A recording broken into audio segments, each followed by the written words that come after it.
Good afternoon, everybody. Welcome to the Aerospace Fix. How are y'all today? Wow, names are already popping up. We got Mock, we got CB.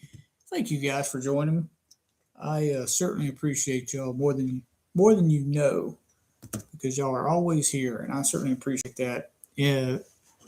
Um, Hopefully, CB ready for takeoff. There you go. I hope y'all have had a great day. I've had a busy day, but sometimes busyness is a good thing. So it's positive stress. In my line of work, I find myself doing something different every single day, whether I'm managing the labs or looking at quality problems or concerns, uh, or just simply doing paperwork. Today was one of those days where I was working on equipment in our lab because we can't wait for people to come out to repair it. We have things that have to happen. Uh, so I'm learning. I'm learning that if you can work on cars and stuff, airplanes. I've had fortunately opportunities to work on many different things, and I'm a bit of a do-it-yourselfer. So because of that, I find myself with tools in my hands a lot. But that has been an interesting day. So hopefully y'all have had a great day as well. Hey Brian, how are you? Glad to see all y'all. Well, I do have more. I do have some announcements today, rather than just talking, babbling as I do sometimes.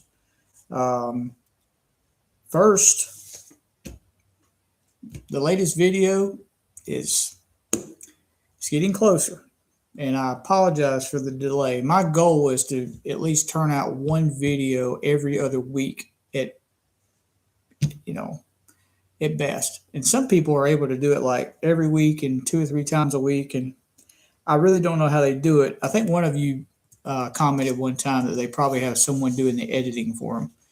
I think you're right. I just can't keep up, and then I also have a family, and I try not to take time away from others, and I don't take time away from work. So I can only fit it in when there are spare moments.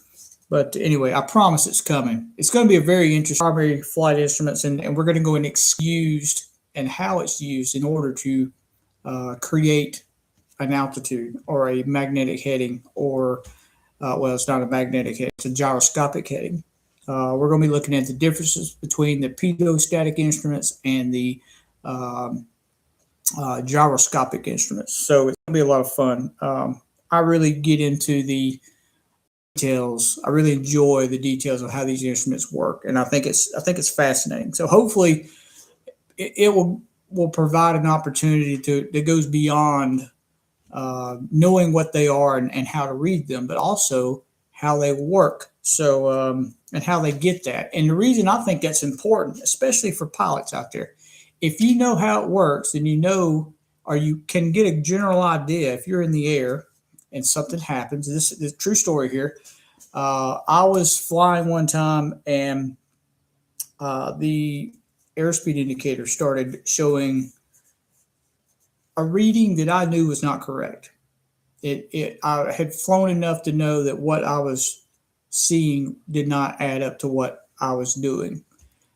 So because I knew how the airspeed indicator works, because it takes uh,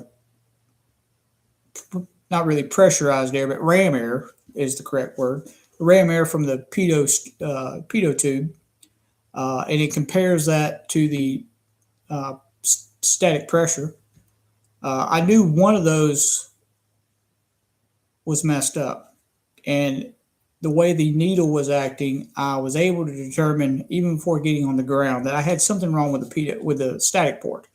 And sure enough, I did. So on the aircraft I flew, it had two static ports. Some airplanes have three. They have like an alternative static source. But in this kind of post-flight observance, I realized that somehow I had missed. And this goes back, and I'm going to admit my own fault here.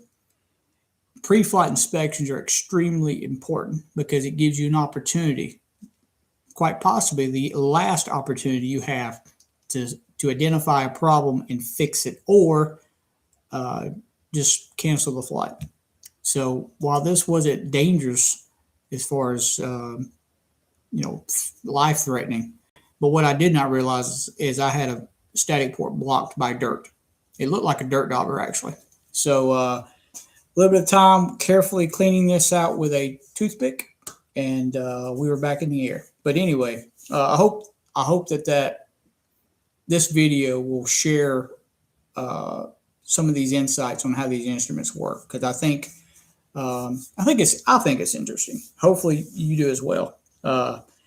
Hopefully that video will be out sometime very soon. So an update on the lecture series. I have got the first lecture prepared.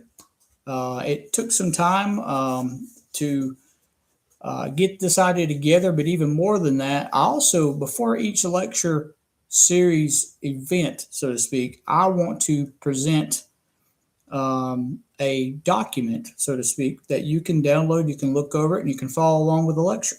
And at the end of that, then you got some notes. You got something that you can apply, whatever the topic is about. So it took me a little while to write that. I'm not the greatest writer, so it takes me 2 or 3 times to get through a draft and then finally feel comfortable with what I've produced.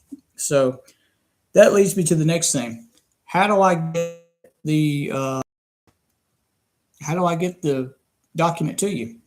That led me to something else, which is a website. So, Mark, I shared this with you earlier. I hope you had a chance to look at it, and I'd love to hear your feedback. I would love to hear all of your feedback.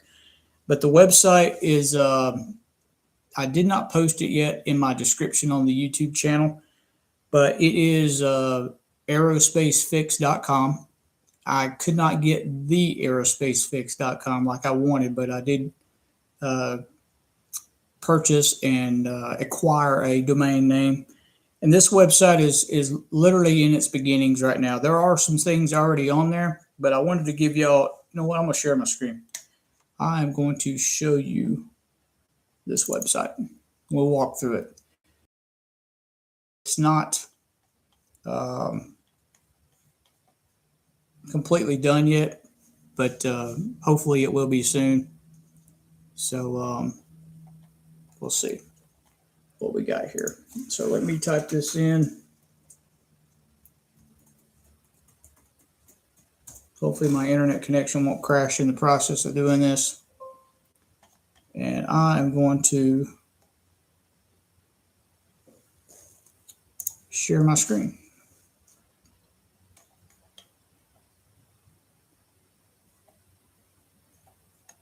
Or I'm going to try to at least.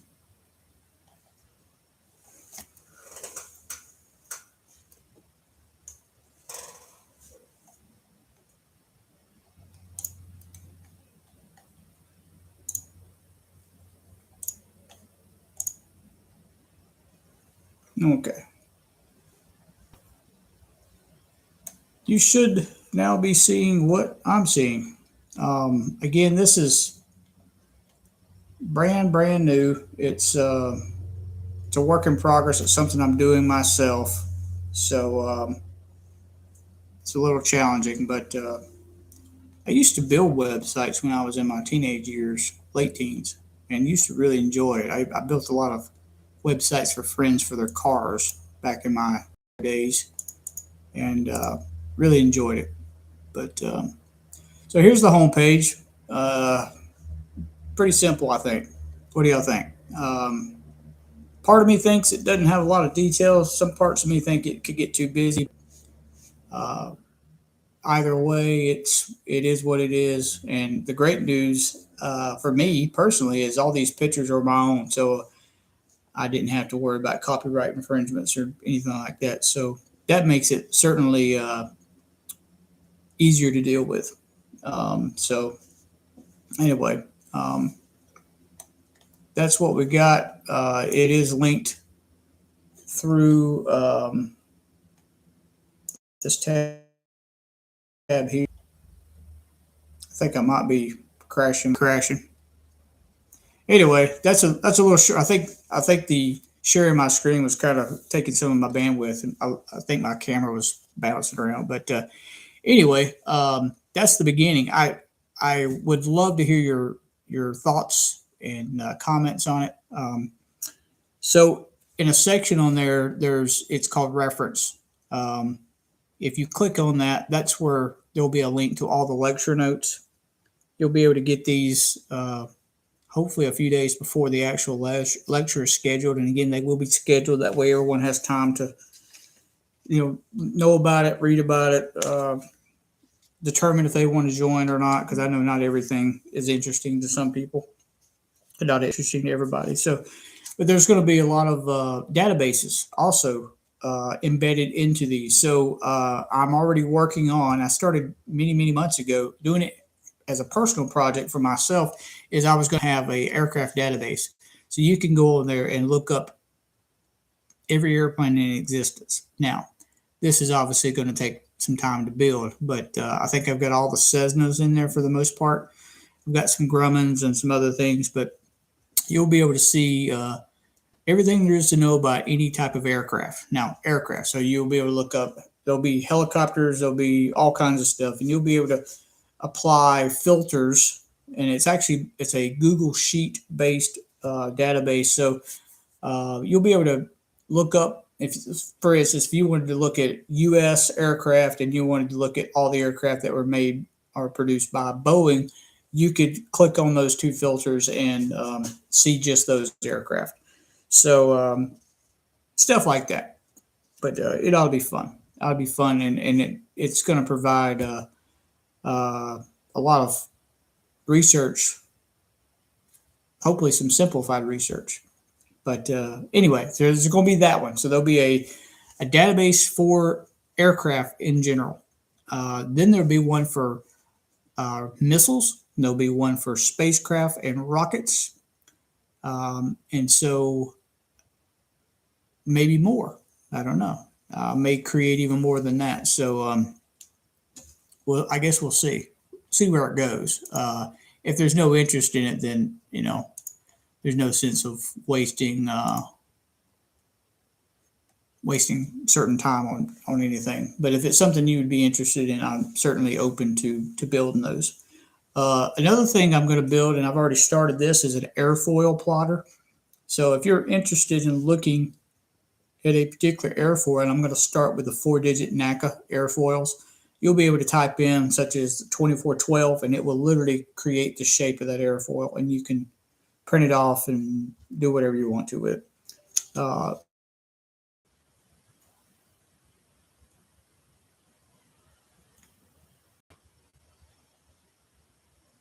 Hopefully you are all there. Hello. Sorry about that. We had a had a lightning strike. Someone let me know if y'all are still with me. Hopefully so.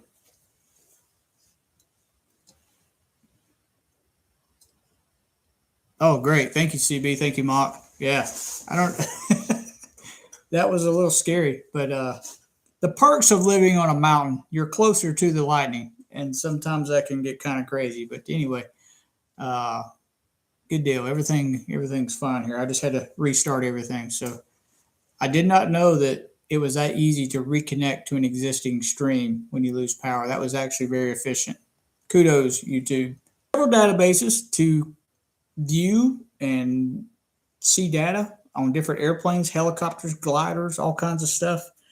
This has been really fun for me because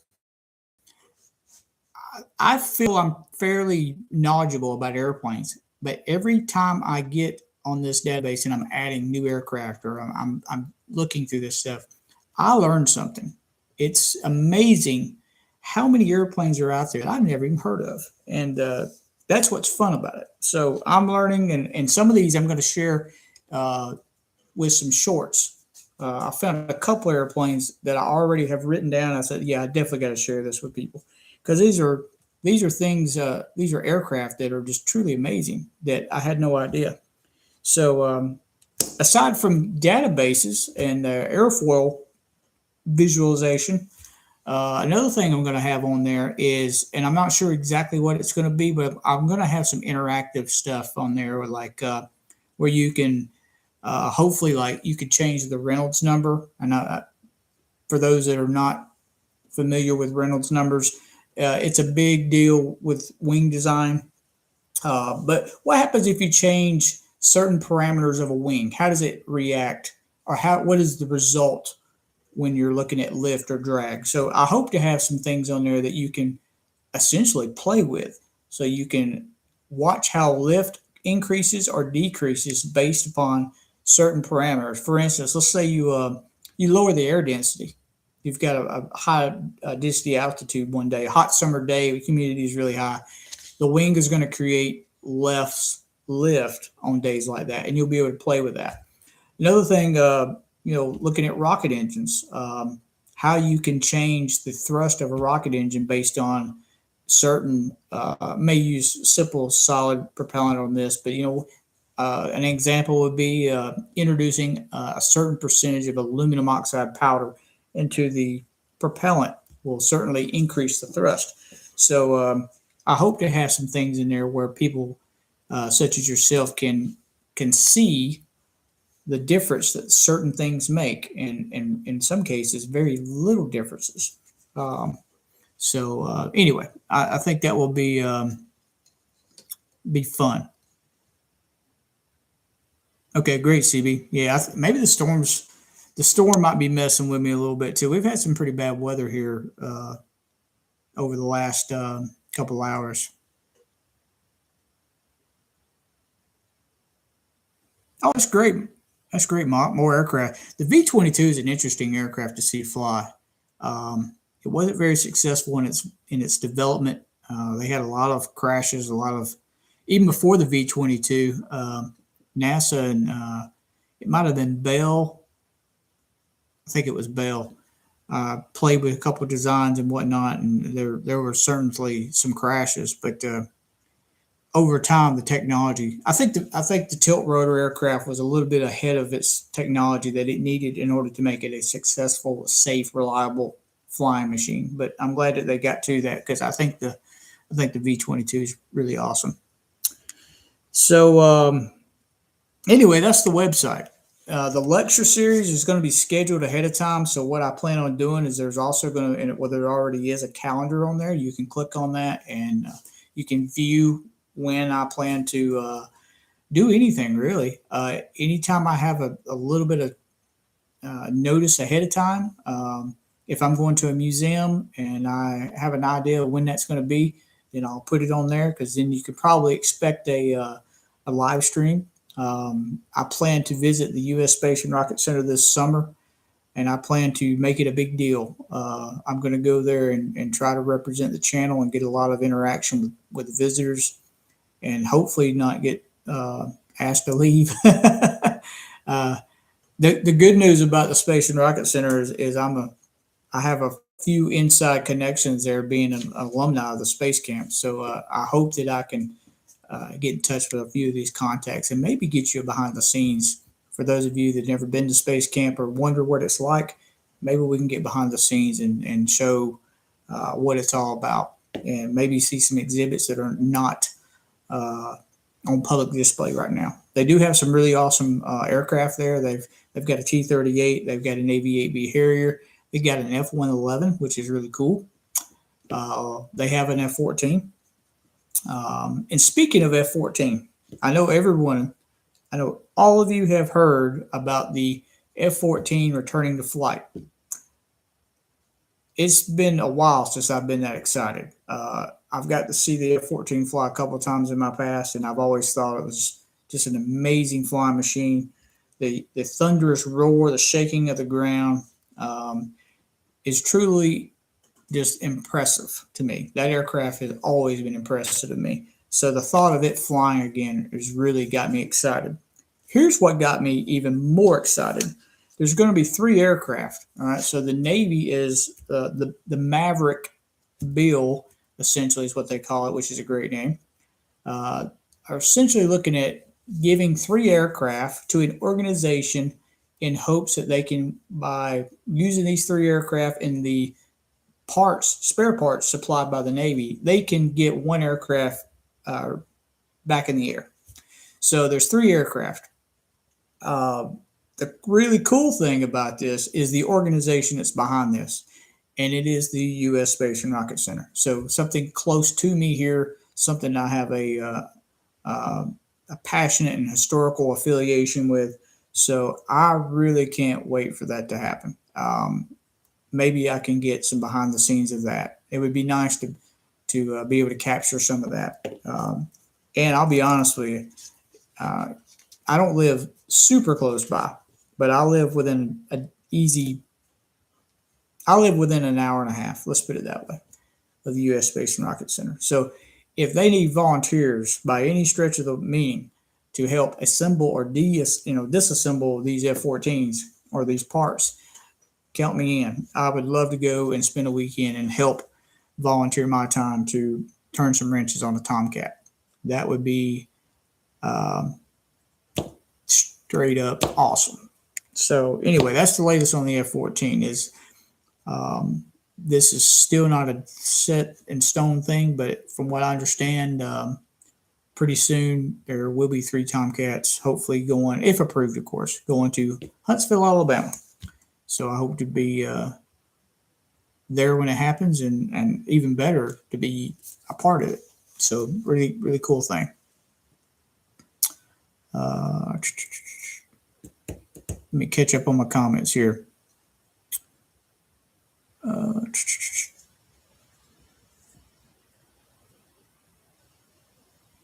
If my internet is Starlink, then it's possible that the lightning discharge has reduced the electric field intensity into the atmosphere, allowing. Oh, that's a good point, CB. Man, you and I could have like long discussions. That would be awesome. Yeah, that's a good point. That's very, very true. All right, good deal. That's a great way to look at it. See, I'm a lot like that. I can take the simplest thing and kind of just break it out to something that's just complex, and then it really gets my mind going. But that's really cool. Okay, good. Audio and video is coming in great. Good deal. Yeah, Mock, I was listening to something earlier today about the snowbirds and the CT-114, the Tudor. It's such a great little airplane. Back when I was really young, the first time I saw the snowbirds, I thought they were flying Evans, which was a Cessna Air Force trainer. And then when I first saw the snowbirds in person, I immediately realized that's not a Cessna T-37. Um, but the CT-114 is a great airplane, and I think it served them really well over several decades now. Snowbirds are still one of my favorite, and I'll tell you why. When back in 2004, if I think it was 2004, I was working for a charter operation near Atlanta, and someone from the local library there in Atlanta reached out to the company and said, "Hey, we would really like to have someone come and present to the kids of the community about flying and aviation and being a pilot and that sort of thing." And my boss reached out to me and he said, "Hey, would you be interested in doing this?" Because at that particular moment, I was already involved. I was already a senior member in the Civil Air Patrol at the time. And he asked the right person. I jumped all over it. I couldn't wait. And so I visited the library and beforehand and kind of got an idea of what kind of space I had to work with and the age range of the children that would be attending. And then I had to create something from scratch. I created a PowerPoint presentation, and I got with some organizations that I was a member of, like the AOPA stuff, and they sent me some plastic pilot wings and some. I got in touch with the state of Georgia. They were nice enough to provide me with some aeronautical charts and stuff like that just to pass out. And I go and I present to these kids, and they were fantastic. It really, really energizes me to see kids get excited about aviation. Aerospace, the whole works.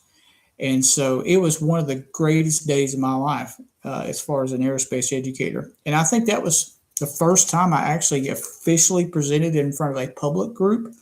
And I was bitten by the bug, and I have been wanting to do that ever since. Here's how the snowbirds come into play. So the librarian of that library, she I could tell she had some sort of aviation background, and she had been around aviation because she knew about some of these things. And in my presentation, I shared a portion of a demonstration of these snowbirds, and it was one of my favorite maneuvers that they do. I can't think of the name of it now, but it's the lead is flying this way, and there's two other airplanes doing barrel rolls over the lead aircraft. It's amazing.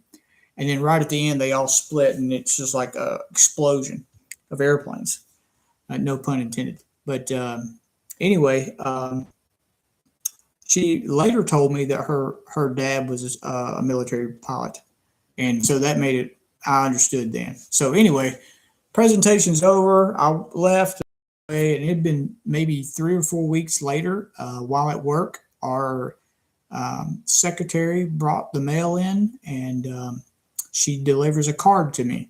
I was not expecting anything, but I opened the card, and it was from the library, from all the staff there that had signed it and were thanking me for coming and presenting to the kids. And that was really nice. It's great to be feel appreciated for what you do and what you know.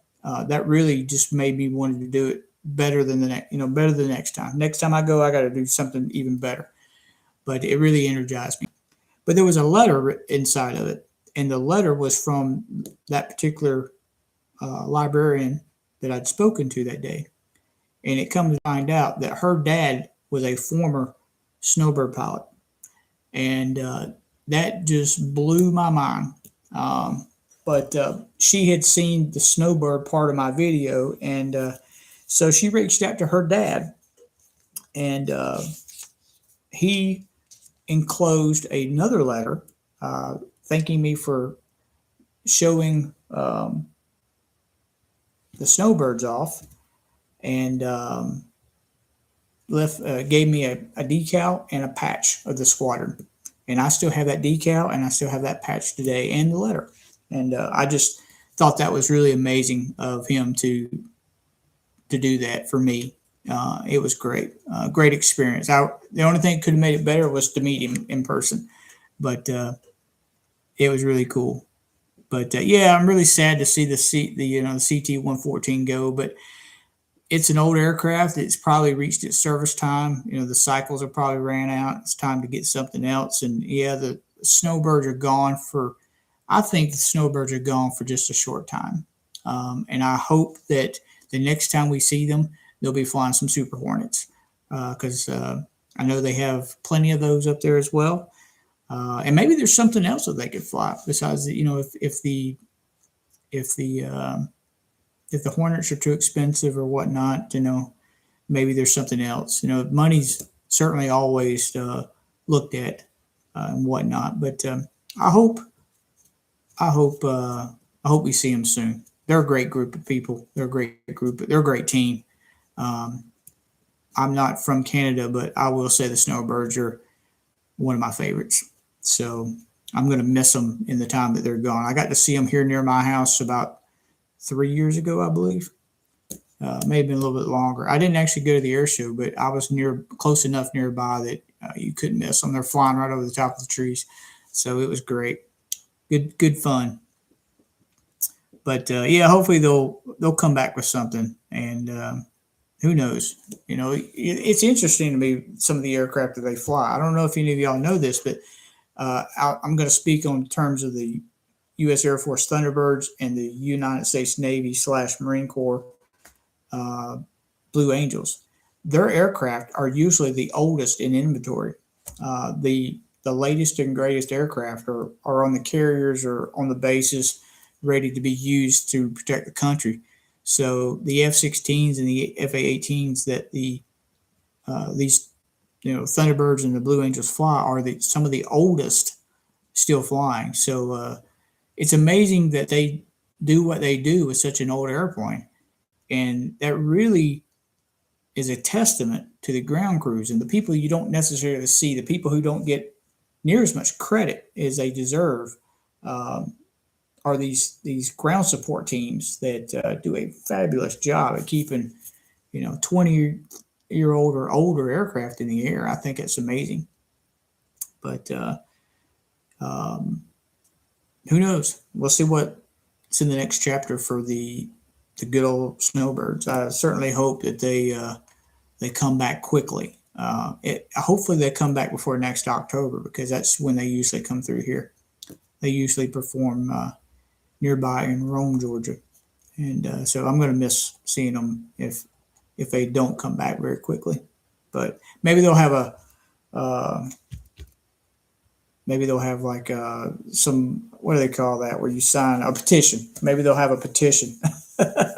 We can demand them back, because they truly are great people. I enjoy seeing and watching the snowbirds very much. So, but hopefully they'll come back around. Let's hope. Okay, Mark, I'm just seeing your comment. So they may change over to the CT-157. Interesting. Another great airplane. But we'll see what happens. I don't know if I'm certainly more familiar with the CT-114, but I'll have to look up the specs on the 157. Pretty cool. But anyway, that's all the news I got to share today. Did a little work on this earlier today, but still got a long ways to go. I hope to get this painted, and I think I may have a competition. I'm gonna let y'all decide the paint scheme for this thing. I really can't make up my mind. Part of me wants to paint it like I would have thought paint schemes would be in the mid 1990s when I designed the airplane. The other part of me says, no, do it more modern, do it more sleek. What do y'all think? Modern, or should I do like a 1990s paint scheme on this airplane? But we'll probably come up with. I'll probably let y'all decide. I'll come up with a paint scheme and even the tail number. Come up with a tail number for it. I guess the tail number will be on both sides, here and here. I don't know. We'll have to play with that, toy with that idea. Let me know what you think. Might be something we can do together and see what happens. So June 4th through 7th. What do we got going on here? Another air show. Okay, that's the air show you're currently preparing for, correct, Mock? That's going to be fantastic. Just some of the stuff you've shown already is got me excited. I can't wait to see your videos. That's going to be a lot of fun. No air shows for this area for probably the remaining of the year that I know of.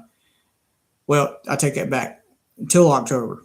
October, we usually have the Wings Over Georgia air show, big air show. It's a 3-day air show here that has everything you can think of, but we're still quite a ways away from that. So hopefully things will be good for when that time comes.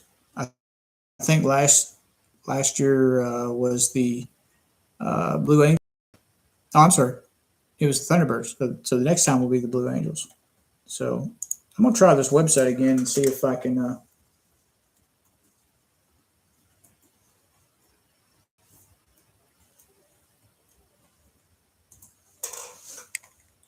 see if this thing pulls up.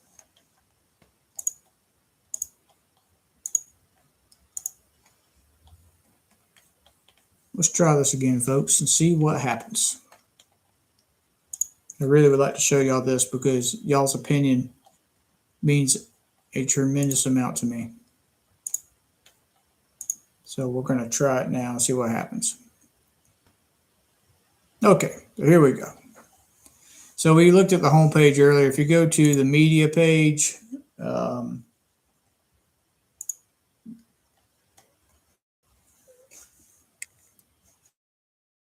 posted on YouTube as of right now.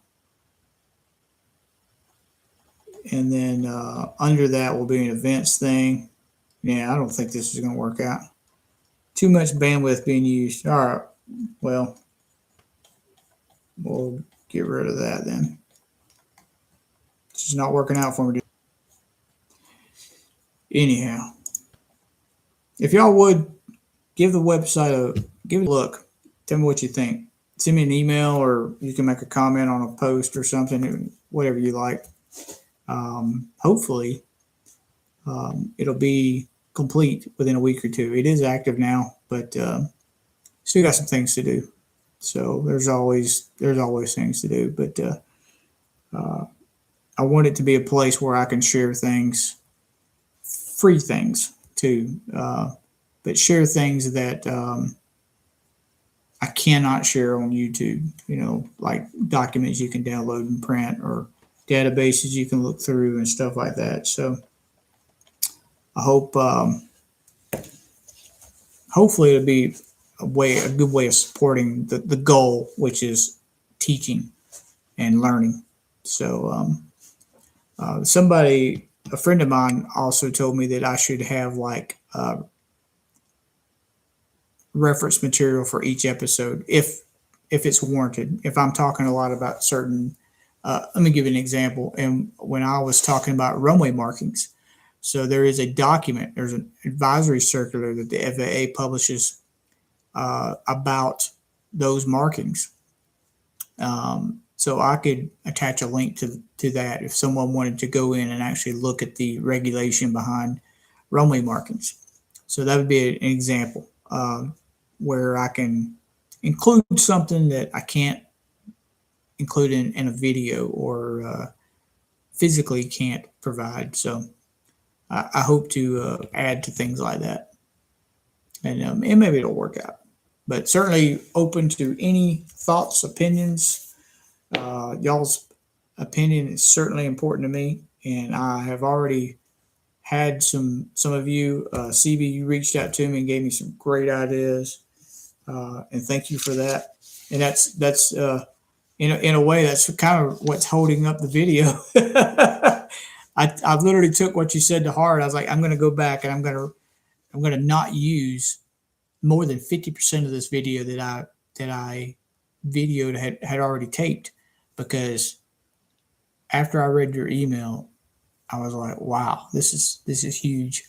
And so it changed my perspective of how I make a video. So thank you for that. I really mean that. That I think is a great improvement, and hopefully it works. So once that's in, once that's in a video, please critique it more. I want these to be entertaining to watch. I don't want them to be very boring, and I want you to learn something, but I want it to be fun to learn. If you're not learning anything and you're not having fun, then you're probably not going to watch the next one. So anyway, well, folks, I'm going to wrap it up here in just a second. I just wanted to tell y'all some of this news. I've been excited about this all weekend. It was very difficult for me to go away for this weekend and not have a way of posting. And I've learned that I'm very dependent upon technology. So me and my two older boys, went trout fishing in the middle of nowhere, and I mean nowhere. So cell phones didn't work, but I thought about this the whole, quite a bit of the time I was sitting in a chair around a fire ring, was how I could add to this website and whatnot. And I hope it provides something more that YouTube can't provide. So anyway, y'all give that a look. Tell me what you think. I'm always open to new ideas and thoughts and about anything. Even if you have an idea for a video, please share it. I'd be glad to make it. Sometimes the and a lot, well, really more than sometimes, but the majority of the time, the greatest ideas come from others. So I certainly would appreciate any help y'all can give me. But it's about that time to go eat, and I'm going to be trapped out here in the rain if I don't get in soon. So I'm going to get off here, folks. But thank you so much for joining in. It's always a pleasure to be amongst great minds like yourselves. Enjoy this. Um, yeah, I think you're right, CB. Sometimes we get really caught up in this world of technology, and sometimes we got to let it go. We have to. I'm nearly 50 years old, so you have to back up every once in a while. So